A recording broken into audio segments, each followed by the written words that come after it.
everybody struggles with addiction. In fact, neurologically, everybody's wired for it. That's Ian Cron, Enneagram expert and trained psychotherapist, and we're talking all about his new book, The Fix, which challenges everything you thought you knew about addiction. So here's the deal. All addictions are an attempt to use an external solution to solve an internal problem, which, by the way, is like going to the hardware store to buy bread, right? You're going to the wrong place. After years of working with financial advisors, I've seen addiction show up in unexpected ways, even among the very best performers. But as Ian explains, addiction isn't just about substances. It's something nearly everyone faces, from overworking to people-pleasing to constantly chasing success. These behaviors may seem harmless, but can be just as damaging. In this episode, you'll learn how to spot if hidden addictions are impacting your own life. Are you beginning to suffer negative consequences and you find it very difficult to stop? Are you losing the ability to choose? The addictive impact of technology, especially on our kids. TikTok is intentionally designed to addict young people to scrolling and to being on their phone constantly. And finally, Ian's take on the 12 steps for recovery and why they offer a way forward for everyone. The steps have radically transformed my life. They have changed the lives of millions, tens of millions of people who were once deemed hopeless. And you just can't believe that when you do this stuff, it sounds so basic, but it works. Welcome back to another episode of Do Business, Do Life. I've got Ian Cron back for another episode, which I'm really excited about, Ian. Welcome back. Brad, I am stoked to be here. Thanks. We're going to talk a lot more about your new and upcoming book. So The Fix, how the 12 steps offer a surprising path to transformation for everyone. Very different topic, very personal topic for you, really dealing with addiction. So I figure that's a good place to kick this thing off. What is an addiction and how do you define that? I've been a part of 12-step communities since 1987, and the steps have radically transformed my life. They have changed the lives of millions, tens of millions of people who were once deemed hopeless.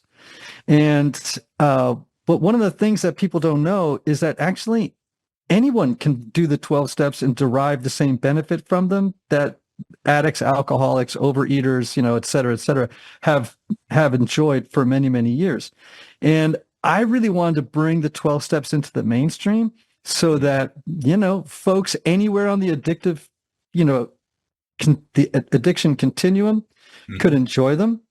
And so to your question, for me, an addiction is any unhealthy, compulsive relationship with a person, a behavior, or a substance that has mood-altering effects and negative consequences.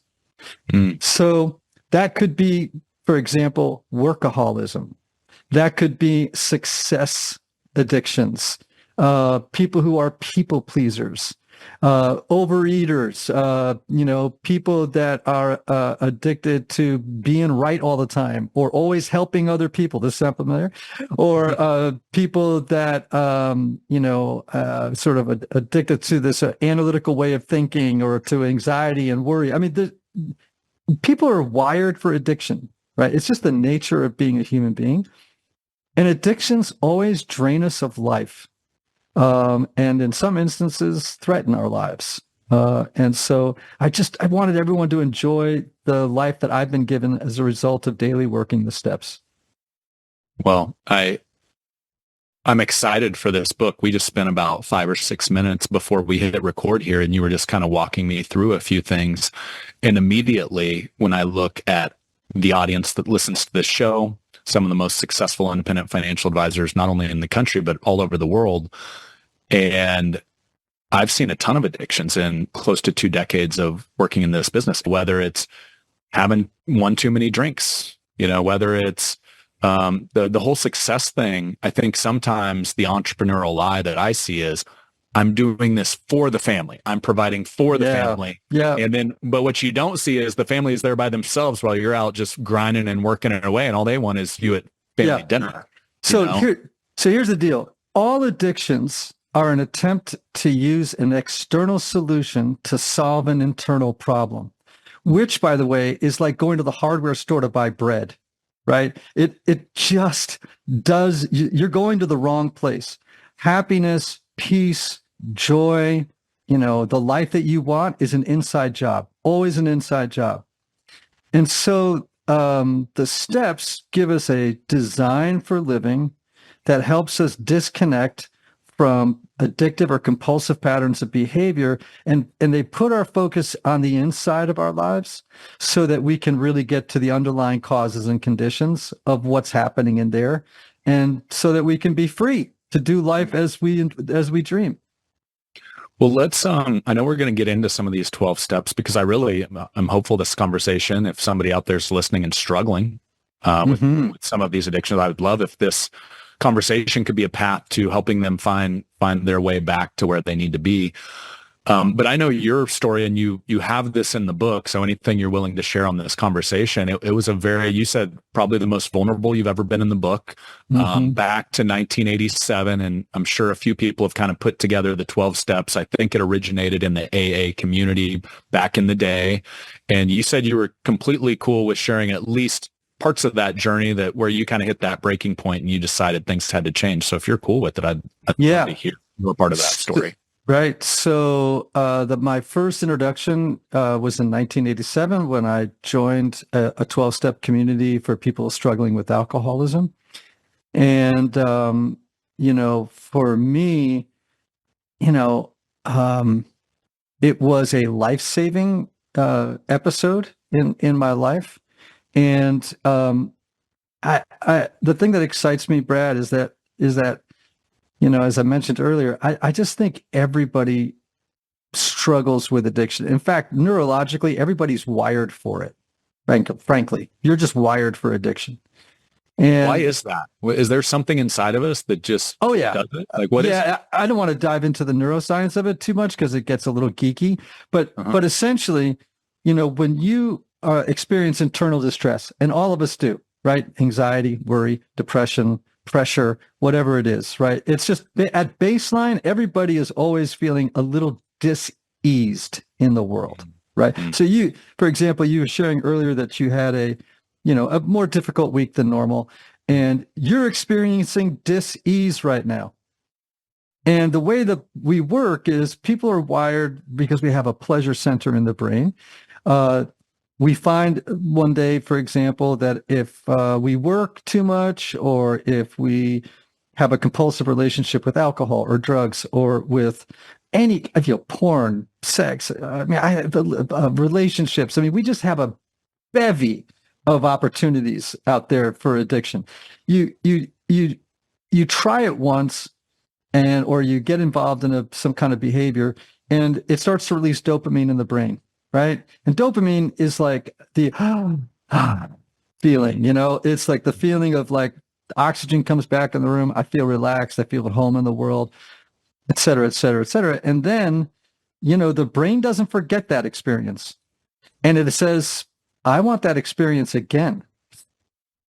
Right.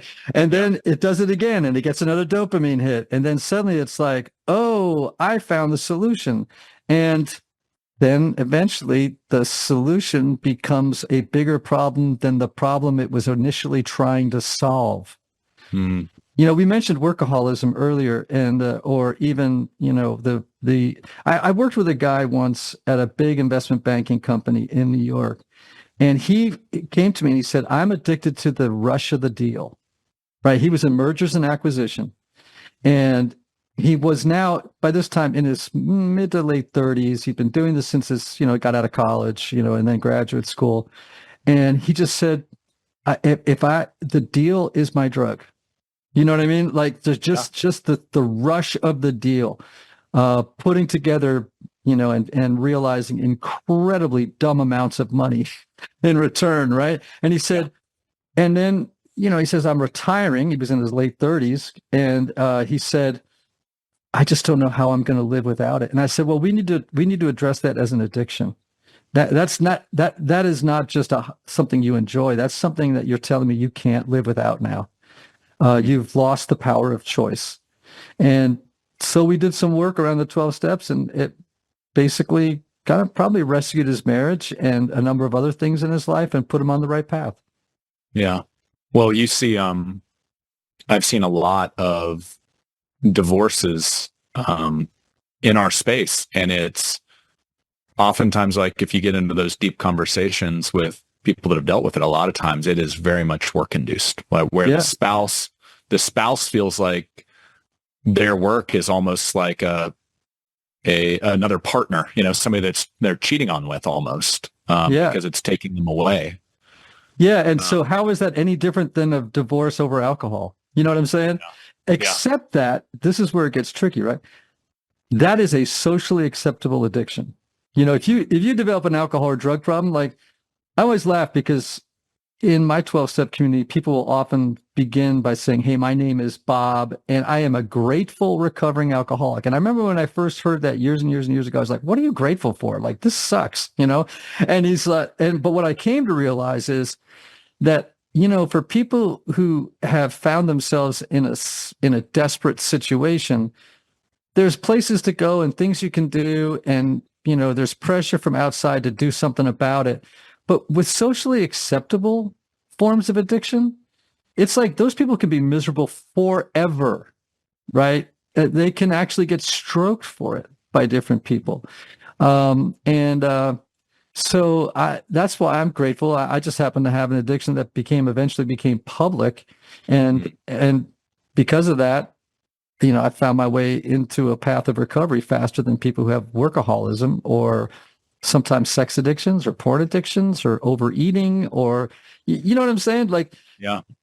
I have reason to be grateful. Yeah. Well, let's go to, so those that haven't listened to our prior conversations, by trade, prior to being an author, and I guess I never heard the story of when you started writing books along your journey, but I know you were a therapist, you were an Episcopal Yep. priest, which is a pretty cool combo already. Right. Back in '87, when you were struggling, what was your career? Were you a therapist at the time, or Honestly, I was a youth pastor. you were a youth And pastor? yeah, but So that's probably really unacceptable then, right? To have an alcohol problem with that yeah, occupation. it was definitely, I was living two different lives, as people Mm. often do, right? Like, I guarantee you, there are people listening right now who have a porn addiction. I just know the statistics. I just know what they are, right? Or they're acting out sexually somewhere, or they're getting up at 2 o'clock in the morning and eating, right, to take care of their anxiety. And, they're struggling with their health as a result. And the list goes on, right? And, for me, uh, that journey, and it gets compartmentalized, right? It's secret, Yeah. right? And so for me as a youth pastor, I knew in college that I had a problem with drinking, and other people knew it too, right? Maybe even as far back as late high school, but I can actually remember when I was 22 once, I remember exactly where I was. I remember exactly what I was doing. I remember the weather. I remember it was about 4 o'clock in the afternoon because the sun was coming into the room through the windows at kind of a winter angle, And I remember thinking to myself, am I an alcoholic? You know what I mean? Like it's just, I had a moment of clarity, right? I didn't do anything about it at that time, but so I was like being a youth pastor and being Mr. That guy, but on the side, I had this other thing going on, that nobody else really knew about except for a few people that partied with me, right? Yeah. And I was involved in a youth ministry that actually kind of like attracted rebellish leaders, so they all drank and smoked cigars and did the whole thing, right? On the side, right? And then by 1987, I had recently gotten married, and it had ballooned into something that it was becoming more and more difficult to hide. I ended up with a therapist at that time, who, when I went to see them, said, you have a problem with alcohol, and I can't actually work with you until you address that. And I was at a point in my journey, and by the way, in the book, The Fix, I talk all about this. I share the whole story. I share about a relapse that was, came years later, and and I describe now, to your point, you said something very kind about the road back to you a few minutes ago, and I'll just say this.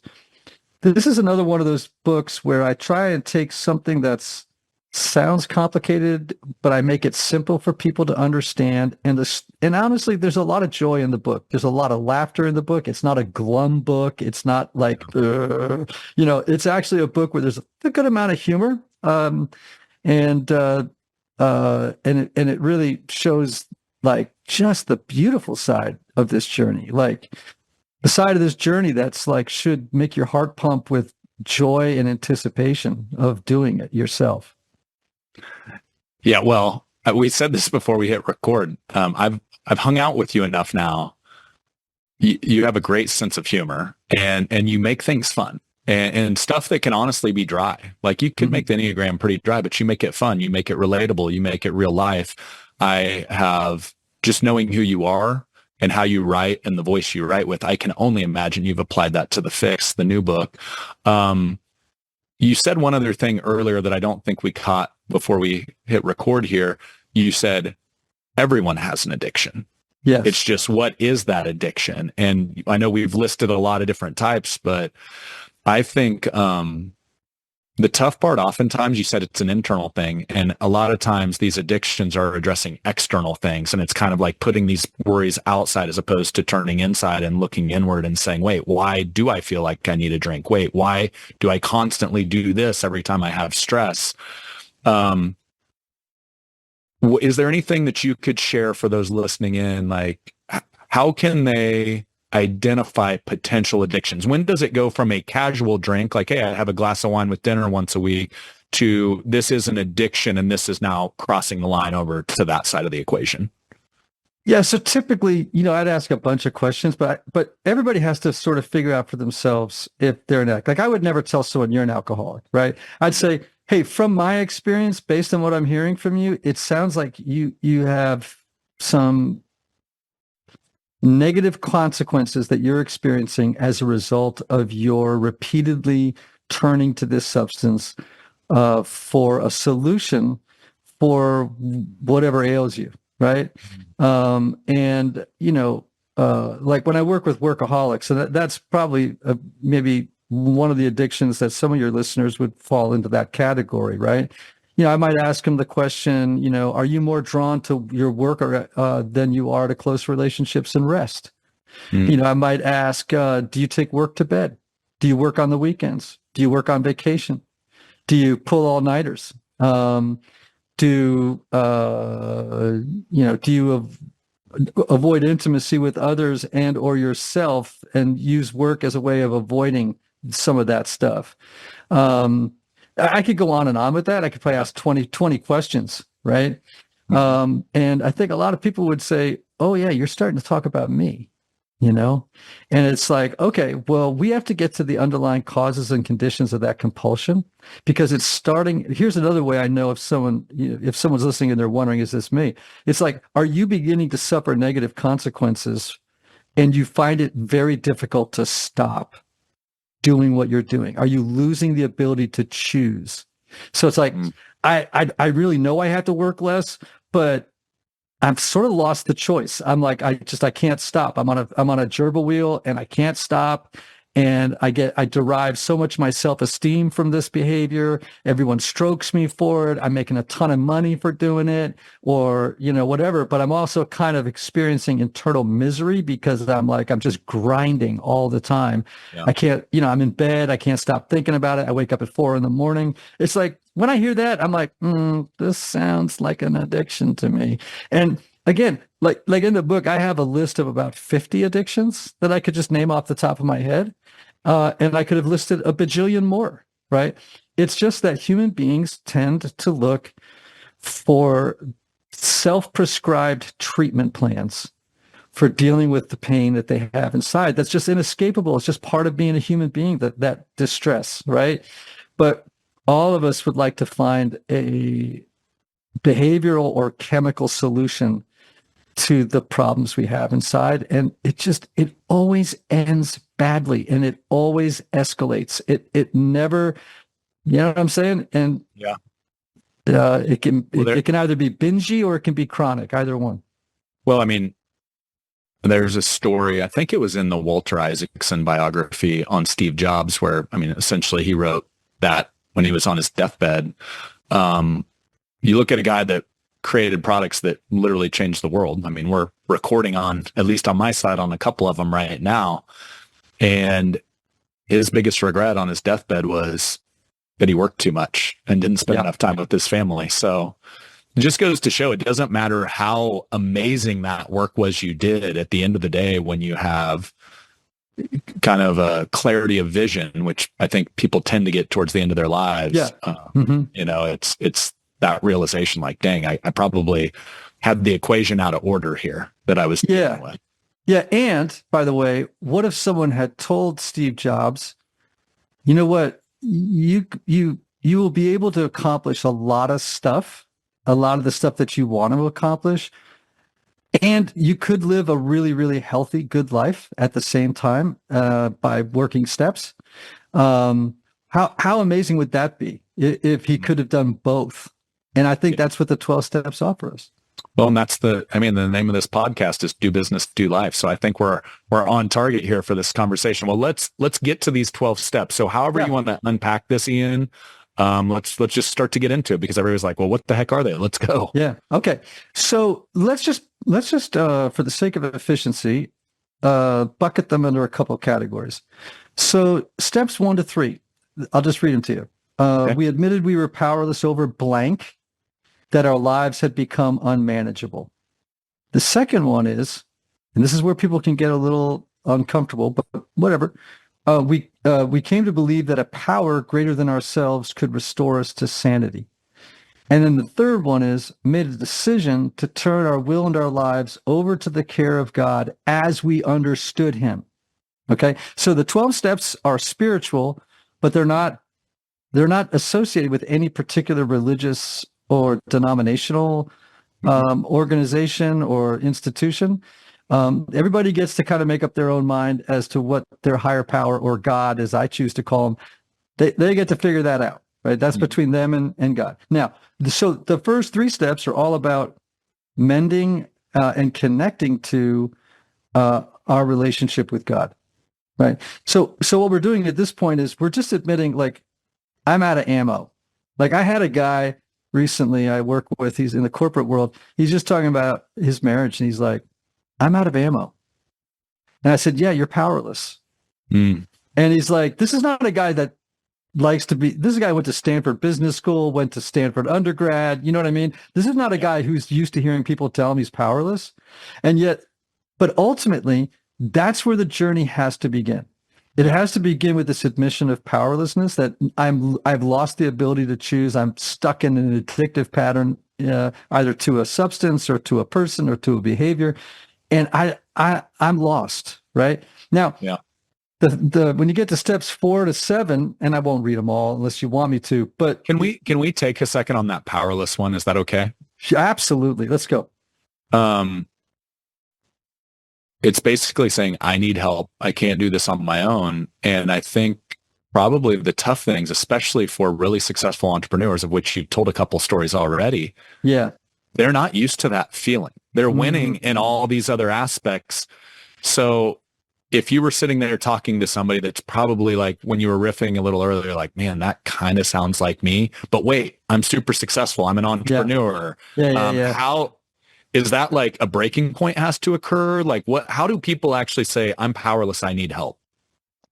Well, oftentimes they're blessed with the gift of desperation, right? Like their spouse is about to walk out, or their kids are estranged because they don't spend any time with them, or, whatever it is. But, so there is sometimes an experience that is a wake-up call, right? And sometimes it's gradual, and sometimes it's sudden. Right? You have a heart attack, or you have an illness, or something just comes along that makes you realize, I'm in trouble here. I need help. So if you were to break down those first 3 steps, it's really simple, right? It'd be, number 1 would be, I can't. Number 2 is, God can. Step 3 is, I think I'll let him. That's basically what it is. The steps are so simple. They're not easy, but they're so simple, which is why I love them. Whenever I run across a system like the Enneagram or the 12 steps, that's really pretty simple, I know that I might be in the presence of real genius, because if it really genius stuff is pretty simple a lot of the time. right? Yeah. It's so obvious we make it complicated. Simple, And not easy, right? simple, not easy. Yeah. Simple, not easy. Okay. I'll let So, you get to 4. Yeah, go for all it. right. So 4 through 7, now this is all about mending our relationship with ourselves. And that involves doing a fearless inventory of ourselves. It is about admitting to God and ourselves and another human being the nature of our wrongs, our character defects, the stuff that is holding us back from becoming the best expression of ourselves in the world. And it's also turning those defects of character. And so, our issues, our stuff, right? Over to God, who really, let's face it, right? Like in your life, Brad, are there character defects you have, right? That you've done everything in your power to get rid of, but you can't, Yeah. right? It may be your temper.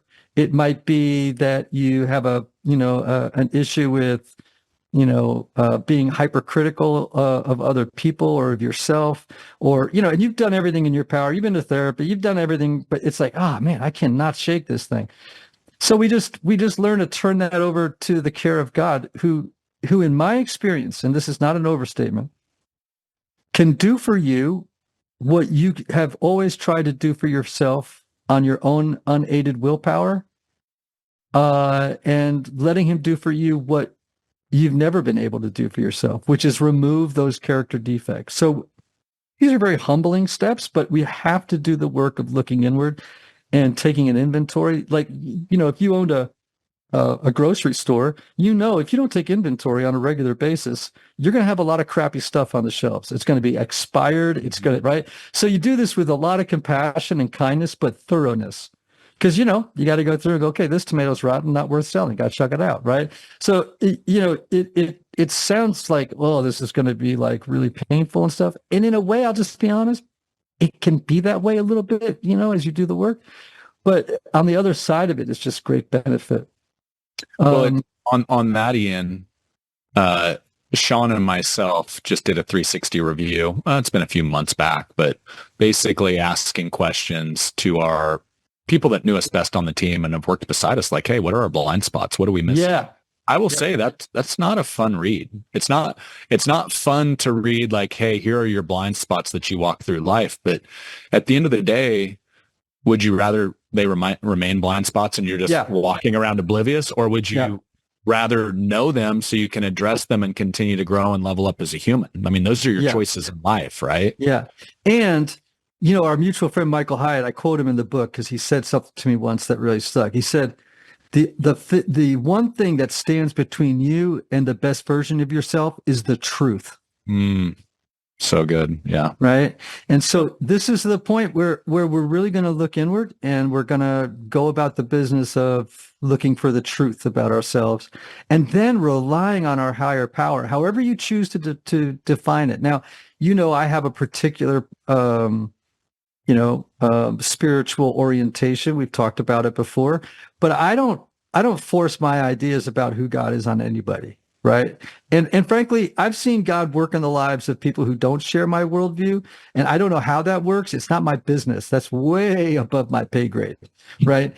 All I know is that when people do this, whether they, are people of faith or not, I'm like, that's a mystery. I don't know how it works. Yeah. When you get to 8 and 9, now you're going to mend your relationship with others. So remember 1 to 3, I'm going to mend my relationship. I'm going to become a spiritual person. I'm going to live on a spiritual basis now, not on an ego basis. Then in 4 through 7, you're going to mend your relationship with yourself. And then 8 and 9, you're going to mend your relationship with others. And I might have missed a few because I wrote down fearless inventory, but you might have rapid fired 4, 5, 6, and 7. Do you mind? Yeah, I didn't read them for the sake of time, but if you'd like me to, I can. If you don't mind, just like so everybody's kind of can piece them together. Sure. So 4 was made a searching and fearless moral inventory of ourselves. 5 is admitted to God, to ourselves, and to another human being the exact nature of our wrongs. 6 is we're entirely ready to have God remove all these defects of character. And then 7 is humbly asked him to remove our shortcomings. Cool. Thank you. Yeah.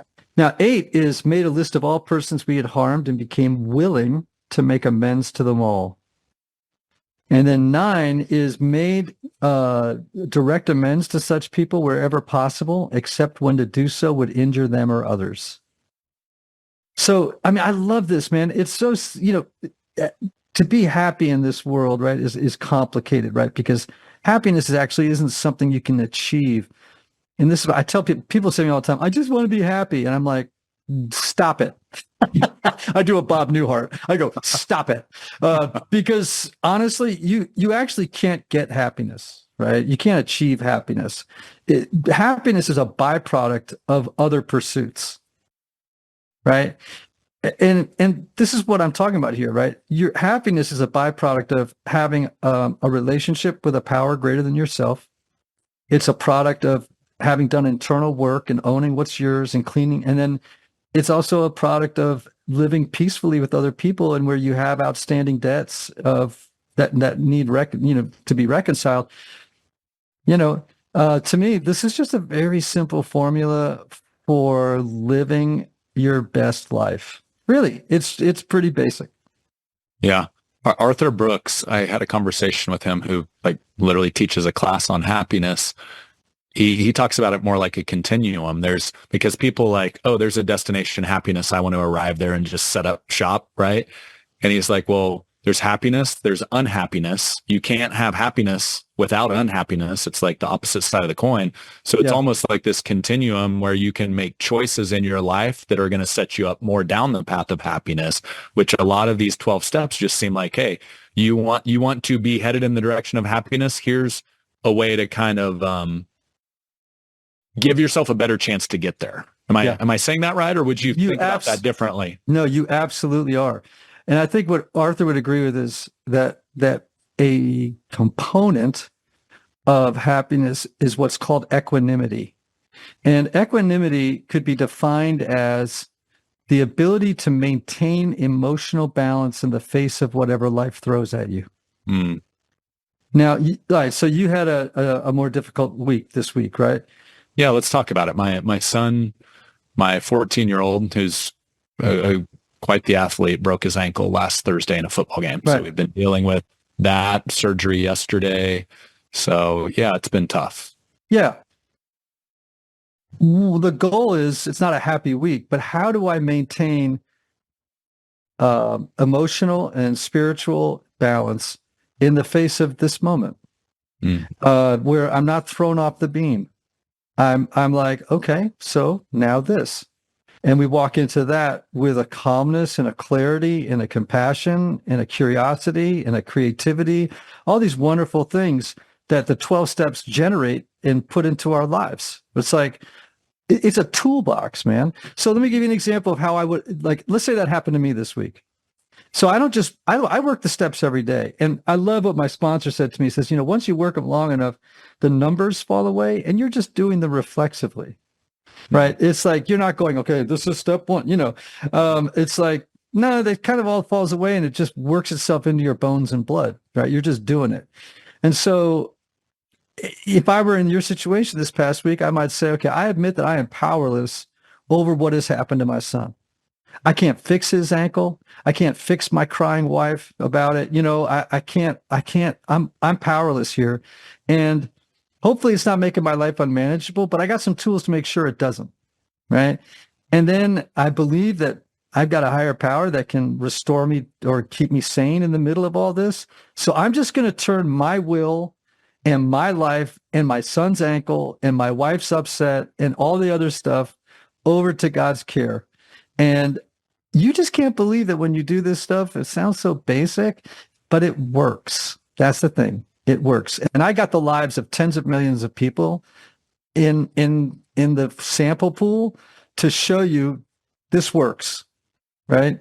Because you're talking about groups of people who every time someone broke an ankle, they went and got a bottle of Jim Beam and disappeared for 3 days. You know what I'm saying? Yeah. And they don't do that anymore. They just don't do it anymore. And that can go to any other addiction that we might have. So So that's 8 and 9. And then 10 through 12 is pretty simple. 10 is continue to take personal inventory. When we were wrong, we promptly admitted it. 11 was sought through prayer and meditation to improve our conscious contact with God as we understood him, praying only for knowledge of his will for us and the power to carry that out. And then 12 is, having had a spiritual awakening as a result of these steps, we tried to carry this message to blank fellow sufferers, our fellow human beings, and to practice these principles in all our affairs. So 10 through 12 is really just about developing a lifestyle and, using a set of practices that will promote health and growth in each of those first three domains of your life, your relationship with God, with self, and with others. And so these are called maintenance steps. Like, how do I maintain this life called the 12 steps? And so, I like to sort of equate the 12 steps with a trellis. So I got a trellis. My wife grows flowers, right? And so we have a trellis in the backyard. And the trellis is just a structure on which things can grow and be supported as they grow so they don't fall over, right?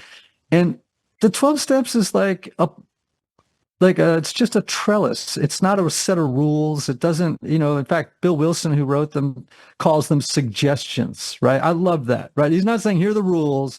He's like, here's a group of suggestions that we have found to be really helpful in helping people live the lives that they are meant to live without being tyrannized by addictions and behaviors that dominate them and control them. And I mean, this is, again, like I said, this is something that a soccer mom who's just addicted to people pleasing can use, or somebody who is a workaholic, whatever it is, all the way to somebody who's got a, 2-quart a day problem with alcohol, right? So everybody on the continuum can benefit. Everybody. Mm. So number 10, take personal inventory of, I think you said, your wrongs, or maybe, where you wronged others, and then admit it. To me, that sounds like apologize. Is that because I feel like oftentimes when you don't close the loop, there's this pain that continues, and probably once again, is where those addictions come in. It's like, oh, ease the pain. So is an apology a too simple way to put step number 10? So typically, and I go into all this in detail in the book, and I really help people. I give them the questions. I go right down to the weeds to make it very, very practical for them. So every night, I've been taught in my program to do a 10th step inventory every night. It's so fast. So it's not like a big deal. I just ask myself a couple of questions. Like, to just tell you what they are, super fast. And I reflect on the day and I ask these questions. Was I resentful? Was I dishonest? Did I promptly admit when I was wrong today? Do I owe anybody an apology? Did I do something today out of fear? Have I kept something to myself which should be discussed with somebody else at once? Did I think today of all I could do for others? Was I kind and loving towards all? Did I reach out to someone in recovery or to someone who's not doing well in life, like you, if you're having a tough week, to see how they were doing? And then finally, did I take time to connect with God through prayer or meditation? So I just kind of go through those 10. Doesn't take me forever. And that tells me, okay, how do I course correct tomorrow? Is there someone I owe an apology to? Do I need to have a conversation with somebody about something I'm holding in secret that's not healthy? Et cetera, et cetera, et cetera. And so it's a continual process of self-examination. And by the way, all great religious traditions, whether it's Christianity or Judaism, or they encourage this kind of self-reflection. In fact, the Stoics, earlier than Christianity, were talking about the importance of self-reflection, like just doing an honest inventory of what's going on inside and making the proper course corrections. Yeah. I was talking about this the other day, actually on a podcast I did to honor a friend that lost too soon, a guy named John Rulin. I don't know did you ever connect with John Rulin? Yes. No, yeah, Michael did. Yeah. And one of the things that came to mind with him, he was just a great human. And it was a story I heard about John Wooden, where a guy said, when I leave your presence, I feel like I'm a better man. That was the statement they made to John Wooden before he passed away. And those questions, if you live those on the daily, am I resentful? Was I dishonest? Did I admit when I was wrong? Is there anybody I need to apologize? Did I act out of fear? Is there anything I need to admit to others? And there's a couple I missed, but that seems like a pretty dang good standard to live by in life, to make sure you're showing up as the best version of yourself. And I'm curious, because you've been practicing this since 1987 on the daily. I mean, have there ever been days where you're like, oh, nailed it? Like today was like a perfect day, or is it pretty common that it's like, oh, there's another shortfall. There's another shortfall. Like how's that play out when you've been practicing it for as long as you have? It's interesting because, I work by myself at home, right? And so I don't have honestly, I don't have as much contact with people as I'd like on a daily basis. I think if I was working in an office where there were a ton of people around, I would probably have a lot more problems, just because that's just the nature of being human. You get into a social context and, the best part of you doesn't always, come out. So some nights it's a pretty quick inventory. I find, well, I wasn't really dishonest today, but if you really do, was I honest with myself? Like when you get into it, sometimes you can get into kind of interesting angles on it, right? Like, was I resentful toward me today? Did I beat myself up for stuff that just was too hard, or so was I kind and loving toward my wife? Was I impatient? Was I whatever? So, everybody has a different milieu in which they find themselves every day. And so you just apply the questions as they come. Some days I hit it out of the park. Other days I'm like, oh crap, I got to call so-and-so and I got to do this. And so there's a story in the book I tell. Here's a classic story.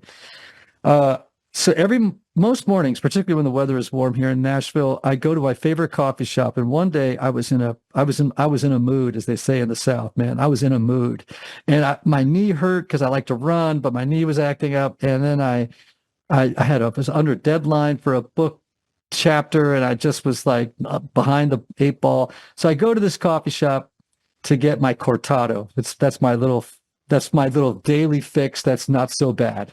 There you go. And so when I get there, there's a new barista, and for some reason, she just is talking to everybody in line, like often happens in the South. It's like, hey, honey, how you doing? And what's going on? And the line is out the door. Right now, I'm a New Yorker. Okay, so I'm a little bit like, okay, we got to speed this up here. Okay, we do not have time for you to interview everybody about the kids and their dogs and their. This is where your mom's Enneagram 8 started to flare up a little. Oh man, boy, it sure did. So anyway, I get up to her in line. I've been in line for like 20 minutes, and I'm really kind of in a not such a great space. And she says to me, what can I get you, honey? Which is, I don't like being called honey by somebody who's 30 years younger than me, and I'm a little bit like, okay. I said, I'd like a cortado. And she holds up the milk and she goes, how would you like it? And I went, I'd like it today. It just came out of my mouth. I couldn't stop it. You know what I mean? And she just kind of looked. And then when she handed me my coffee, she said, have a nice day, jackass. And I was like, Oh, she was, so that southern sweetness wore off. Oh quick. Man. Well, yeah, really fast. So anyway, I get in my car and I'm in a really bad mood now. Now I'm torqued, right? So I call my sponsor. And for people who are listening, in a 12-step community, you often have a sponsor, which is someone who walks you through the steps when you first come in. And then they just serve as an advisor, right? Like it's someone you call when life gets a little bumpy, right? And so anyway, I call him and I was like, just ripping mad. And he goes, do you think this is an opportunity to take a 10th step? And I went, well, which means, is this a good opportunity for you to turn your car around and go back and apologize to that woman? Right. And you know what? I turned my car around. I went back to the coffee shop. I walked in. Thankfully, the crowd was gone. And I said, hey, I just want you to know I acted like a jerk here a few minutes ago, and I'm really sorry. Can I make it up to you somehow?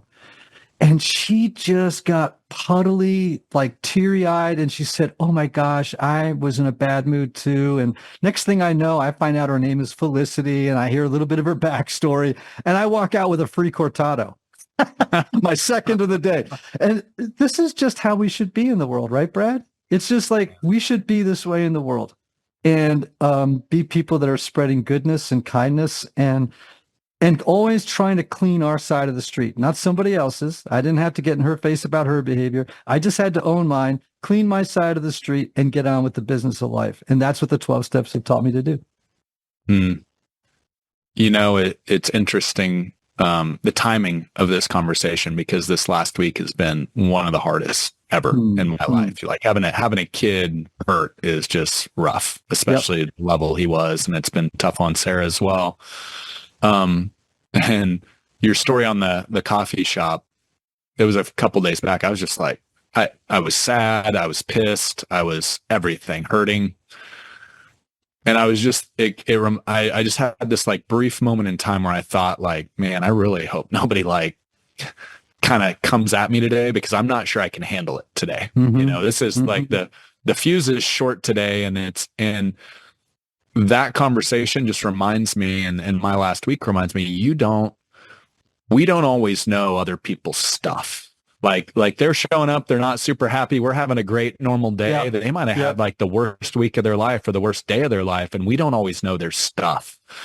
And just this way to walk through life with empathy of like, hey, you know, just because they're not happy-go-lucky, I don't know what they've been through today. Is there a way that the 12 steps kind of can help you stay aware of that? I mean, obviously you're looking internally at you, but as you're interacting with people on the daily, is there a way that you go about framing like, hey, I don't always know what's going on with them, so I shouldn't make these assumptions? You know, listen, man, my sponsor is like a funny guy, right? Like he's from East Tennessee, and he's been in the program for 40 years.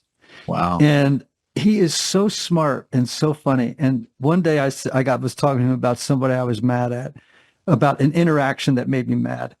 And he looked at me and he goes, you know, Ian, he's got this thick country accent. He goes, you know, Ian, you need to give up the old idea that you know what just happened. And I was like, that is genius. See, I had interpreted that interaction in one way. And he said, you don't actually know what happened. You don't know what was going on inside of that person. You don't know the day that they had before you had that conversation that went sideways, right? You don't know the kind of day they had. And there's always more to the story than the story you're telling yourself. And so one of the things the steps have taught me is, we talk about this a lot in meetings, right? It's like love and tolerance towards all. That is our code. Love and tolerance towards all. And I have found that as I've done the 12 steps, a byproduct of just doing them has been a greater level of empathy and understanding that we're all hurting. I just don't know the story behind the hurt, you know? And so I've learned, you know, someone once asked me the question, how do you know when you're doing well spiritually? And I said, I'm just not easily offended. I don't get offended. I don't take things personally. And to me, that's a sign of real spiritual health. And I learned that from the 12 steps. I'm just not easily offended. I like that. That's a great message for what's going on in the world right now. Oh, yeah. With all the politics flying around, and people are so easily offended these days. Yep. And they're so reactive, and they're without thinking. I mean, the reason people judge is because they're too lazy to think. Right? That's just how it is. People default to judgment when they're too lazy to think. Right? And so, you know, the steps have taught me how to be a thinker, not a judger. Yeah, that's man, you're dropping some wisdom bombs here today, my man. you must have had one of those cortados or two of them this morning. You're clicking. I had two at 6:30 this morning at the Ugly Mug. Love it. Well, look, you said something a while back, and one of the things that I think is your gift, the more that I get to know you, you've seen these frameworks that bettered you. And you're better off because of it. And honestly, when I first read The Road Back to You, I know the Enneagram, I feel like it made its round, you know, kind of through the church community. You know, Sarah and I have talked to our therapist, Megan, about it, and she's aware of it. So I'm guessing in some of the therapist communities where you do like personal assessment tests, so you kind of get rid of those blind spots. But I really feel like it wasn't on the map as far as the world, the general population. Like if you said Enneagram, most people are like, what's that? I've never heard of it. And your work helped put that on the map. You weren't the only one, but you were definitely a big voice in that community. And now what I feel like the fix is doing, obviously those 12 steps have helped a ton of people live better versions of themselves. And I feel like this might be the next big thing to put this on the map to where those that haven't gotten to the point where they've gone to a meeting to personally like inject themselves directly in contact with the 12 steps. This is, I feel like, a way to take this a little bit more mainstream of like, here is a methodology and a framework that can create a better version of you if you're willing to jump in and try. Yes. And how much crossover do you see with the road back to you and Enneagram and then the story back to you and the fix? Like, do you feel like similar idea in your head as far as this needs to get out to the world? Was that some of the motivation behind it? Yeah. So the other day, or not the other day, actually several months ago, someone asked me a question that threw me back on my heels. And because I do a lot of consulting and coaching, whenever I hear a great question, I write it down. Right. And the question was, why were you born?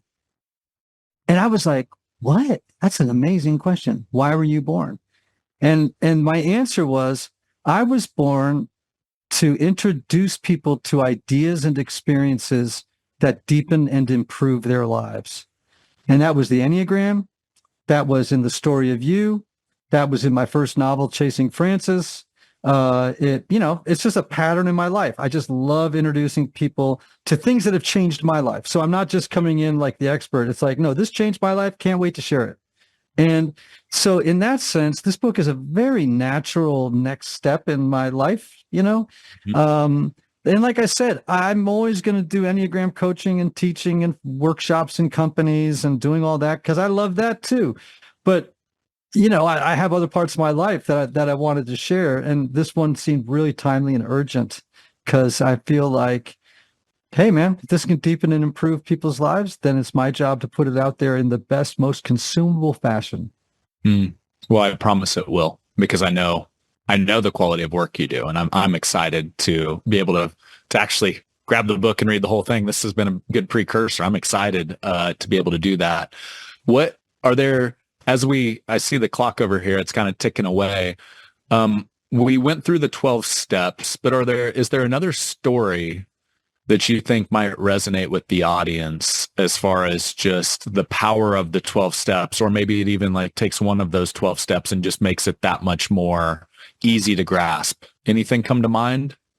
Yeah. So, ultimately, and this is something that came right from Bill Wilson, the author of the 12 steps, which have now been around, probably almost 90 years. Can you give us a quick, so was Bill Wilson the guy that created Alcoholics Anonymous, or what? Yes. How did this become a thing? So Bill Wilson was a hopeless alcoholic. He was a stockbroker in New York City. And he was a hopeless alcoholic. He was in the hospital dying of alcoholism. And remember, back then, if you were an alcoholic, you were deemed hopeless and you were pretty much going to die. Like that. That's just how it went. Sometimes they actually checked you into facilities, didn't they? Like almost asylums. Yeah. Just to try and stop. What year was this? How far back? In the 1930s. 30s. Okay. Yeah. And so Wilson, I won't go into all the details, but a guy came to his room and shared with him some ideas about how he had gotten free of being a compulsive alcoholic. And it derived from a Christian organization called the Oxford Movement. The Oxford Group in New York City, and they were a Christian organization. They had 6 steps, and this guy had experienced a profound spiritual awakening as a result of doing those 6 steps. He told Bill about it. Bill then, expanded the steps to 12, and then, gave birth to Alcoholics Anonymous, which is now, can you imagine the ground zero of that thing is like 5 or 6 people in a room, and not knowing that tens of millions of people would be changed as a result of what they were doing. And anyway, it's a spiritual program. Like Wilson says, look, the answer is spiritual in nature. It's not it's not just psychology. It's not that. It's really the solution is a spiritual awakening. That's what's going to free you. So the story I tell in the book as an example is my son Aiden, and you'll appreciate this because you got kids, right? When he was about 1.5 years old or 2 years old, he was in the bathtub one day, and I was giving him a bath, and I realized I didn't have a towel, so I ran out to the linen closet really fast to get it. in the 45 seconds between the time that I went to the linen closet and came back, my little boy had taken an epic poo in the tub. Now, people have had to experience this before if they've had children, right? Or they've at least heard this of happening, right? Uh-huh. And of course, he realized, and by the way, it was like the Exxon Valdez spill. It was not a good deal, right? And I get back there, and he realized he had caused an environmental disaster too. So he had been picking this stuff up, and then it gets on his hands, and then he tries to wipe his hands off on his hair, and then he wipes it on the walls and the tile in the bathroom. He's a mess, right? So what was going on there? Aiden had a problem, and he was trying to fix himself. Do you see what I mean? And the more he tried to fix himself, the more a mess he made of his life. What he needed was somebody outside him to come along and extricate him and disentangle him from his problems. He could not do it for himself. And I think that's a beautiful story, granted, it's a little scatological. However, it's also a really great illustration for what happens in these steps, right? You kind of come to this place in your life where you're like, I got a mess on my hands here. I've tried everything in my power to fix it, but I've only made more of a mess, or I've just not been able to do it. And so now I've relinquished power and said to someone greater than me, and I've surrendered to that power. And that power is now doing for me what I couldn't do for myself, namely getting my life together. And I'm just telling you, Brad, if I didn't have all the evidence, I wouldn't be this confident. But if people work those steps, they will have that experience. And, to me, that story kind of encapsulates the whole deal. Yeah. How long did it take for you for those 12 steps to become a habit for you, where it was just part of, you said earlier, it was part of your blood and bones? Yeah. A year in? Was it months? Like how did that evolve? Well, pretty quickly, you just start to develop habits and a new way of seeing the world. I don't know if I could put a time on it. I can say that, in the beginning, you actually do them in order, and you are thinking, I'm working step 1 right now, I'm working step 3, and I'm working step 4, and I'm doing all the stuff I'm supposed to do in order to achieve, completion of that step, and I'm moving on to the next one.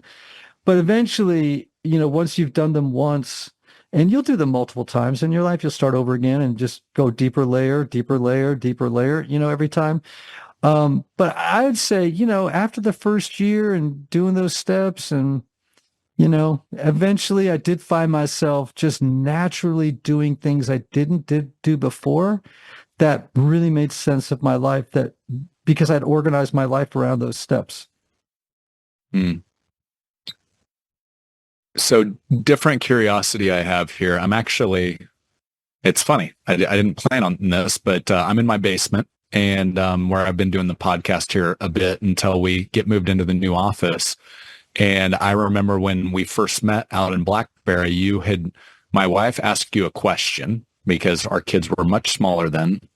Let me think. So probably like 6, 5, 4, maybe 1. So kind of right in the thick of it. And you have a quote that has stuck with me that you quoted from Viktor Frankl. Between stimulus and response, there is a space. If you allow there to be one. And you mentioned most people, it's the crack on a sidewalk. But if you give yourself space, that allows for that personal growth where you're showing up how you choose to, right? Like you're thinking about it versus reacting. And my wife asked you a question, how do I create more space? Because sometimes when it's going down, like it's just this natural, like kids, like we got to do this or that.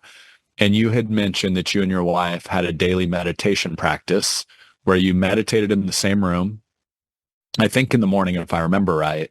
Mm-hmm. And this room I'm in right now, after that conversation, my wife, Sarah, and I, probably for almost a solid year, we'd wake up in the morning and they're on Headspace, and it was started at like short 10 minutes and eventually it was 20 minutes daily. And I remember it was just like such an intimate, not physically, but just in the same space. And it really was such a growth thing in our marriage. And so first off, thank you, because that came from your share. But back to the 12 steps, how much of your meditation practice? Was it the 12 steps and then meditation? Was it meditation and 12 steps? Were those intertwined? What did that look like? And how would you think about that?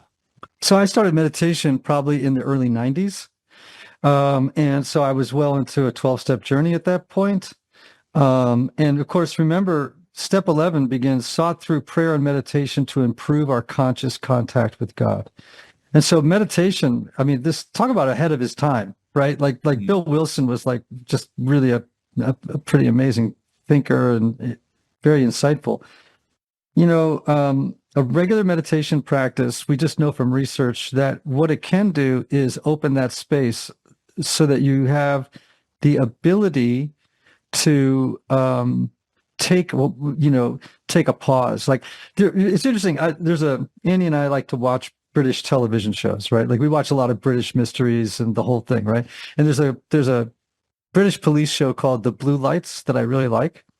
And in it, there's an older cop training a younger cop, right? And they're about to crash through a door where they believe there's a guy on the other side with a gun. And the guy, or they suspect. And so the older guy says to the younger guy as he's about to go through the door, he goes, "Take a pause." And the kid looks at him like, "What?" And he goes, "Knock and take a pause." And no, the word is take a beat. He goes, "Take a beat." And I'm like, what meditation has allowed me to do is to stop bursting through doors and take a beat. It's like just opening up that space so that I'm responding to life, just not reacting mindlessly, but I'm moving thoughtfully or mindfully through life. And my practice is, it's fairly regular, but I miss my days. And when I miss that day, I can tell that I'm often out over my skis. You know what I mean? Like I'm going too fast downhill, and I'm out over my skis, and I'm just not as mindful. And I think people in business, people in every sphere of life can benefit from this because we need to learn how to take a beat a lot. Don't shoot off that email. Don't talk too fast. Don't stop, take a beat, listen, reflect, just be a person that isn't, banging guardrail to guardrail through everybody's life because you're not thinking. So I think that's a really, really valuable tool. And it's science-based evidential, stuff. It's like, it's clear that that's what it does. Yeah. And I've found the invention of the iPhone or the smartphone has actually, in my opinion, made it even more important. I mean, because we're constantly stimulated if we allow ourselves to be throughout the day, as opposed to like giving yourself space to unplug. So we didn't even get into a conversation about technology addictions. Okay, we could have. Yeah. Okay, so that's the point. We left that one out. Yeah, let's hit that. I mean, so now we're surrounded by technologies where, in a really kind of way that feels nefarious to me, those algorithms and the way those things are set up are intentionally designed. TikTok is intentionally designed to addict young people to scrolling and to being on their phone constantly. So there's a kind of, I don't like the word evil, but there's like people are out there who have a vested interest in making sure that you become an addict to whatever it is that they're hawking to you, right? And so, people have technology. In fact, now in the diagnostic and statistical manual, you can go to rehab and get insurance for gaming addictions, right? Just being a gamer. Like you just can't stop doing, I don't know what the names of these different games are, but, think about all the people, people have like secret sports betting addictions, like gambling addictions, people who have, the list is endless of the stuff that we can get hooked to. Have you seen the documentary, The Social Dilemma? Oh, yeah. You seen that? Mm-hmm. Here's what's crazy. You just made something click. You think about a drug dealer. How does a drug dealer make money? Well, the first hit's free, and then you're addicted, and boom. And if you think about these apps, most of them are free. you download them. Obviously there's paid or whatever, but if you actually look at the business model behind the app, Facebook, the more you look and scroll, the more ads they can sell, therefore the more money they can make. Yep. Same with TikTok. So it's actually just like a technology drug dealer. If I Yep. get them hooked, I can make more money.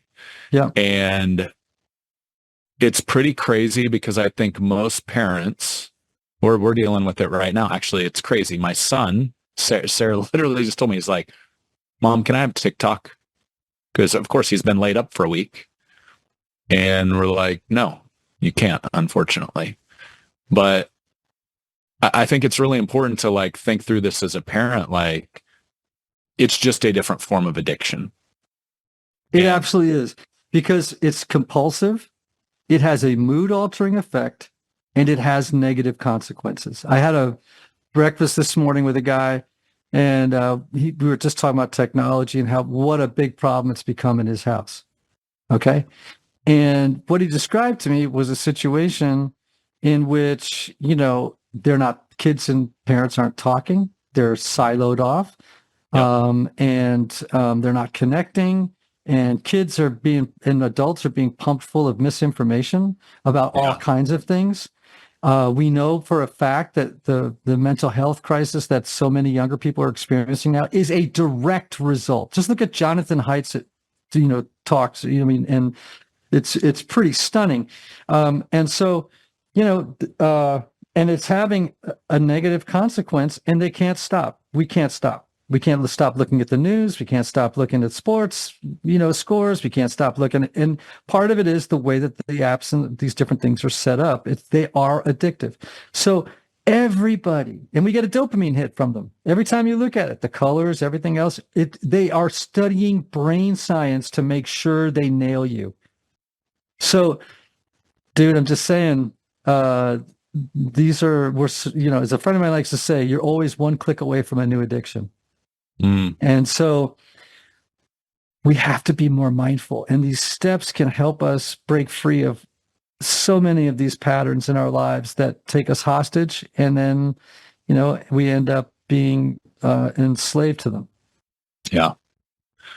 Well, Ian, I know you're almost on to your next thing. I just want to say thank you. Every time we have a conversation, number one, I always learn something. I just love being curious and being in your presence and just riffing on whatever we riff on. So thank you for always, you truly do make me a better version of myself. So I appreciate the time for the conversation. And I am so excited for the new book. I know it's going to help a ton of people out there.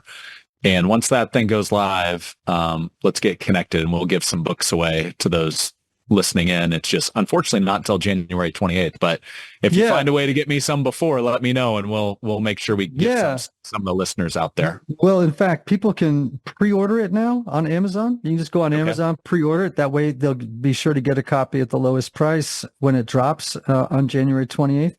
And if they go to ianmorgancron.com/get-your-download, all they have to do, and they'll get instructions, is show proof that they've downloaded the book. I mean, they've already pre-ordered it, and they'll get chapter 1 to get going before anybody else has a chance to see it. And so they can pre-order now, and it's such a help to me, because if you do pre-order, I'm just being honest, right? Like, it changes Amazon's algorithms, and then it just makes the book appear more and more, as it goes along, which.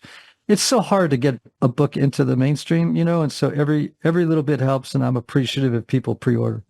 Well, I'm excited to help on that mission, because it's definitely a mission worth helping. And this show's about helping advisors. Actually, I just got a review the other day. They said, hey, doing business, doing life, I'm an advisor, but my wife loves the show too, because it's about the life side. So I think we've hit all over that today. So hopefully we helped a few people out there. And if you're out there struggling with an addiction, you have some steps to help, and now you have a book that can help too. So, Ian, thanks as always. And any parting thoughts on just doing business, doing life? I know you've given us a definition or two along the way, but maybe as it relates to the fix. We've covered a lot of territory in this conversation. It's been so rich, and I'm so appreciative of our friendship, and of the wonderful times we've had working together in the past. And, I think this whole idea of doing business and doing life is such a brilliant, you know, hybrid way of thinking about the way our lives can't be compartmentalized or siloed. They have to be interconnected. Yeah. And so I just thank you for everything that you've done and continue to do, and for creating a space and where people can think at a higher level than just, how do I succeed, but to think more broadly about the whole of life. Because success in one area is no guarantee that you are successful in them all. Yeah. All right, brother. Well, hey, always appreciate our time together, and good luck with the book launch. I know it's going to be a massive hit and going to help a lot of people. So till next time. Thanks, Brad. We'll see you. If you're interested in more on addiction and recovery, don't miss my conversation with Triad member Russ Ross. For those podcast listeners, it was episode 56 on overcoming addiction and learning to let go. We dive into his journey of overcoming adversity and managing the high stress demands of financial services.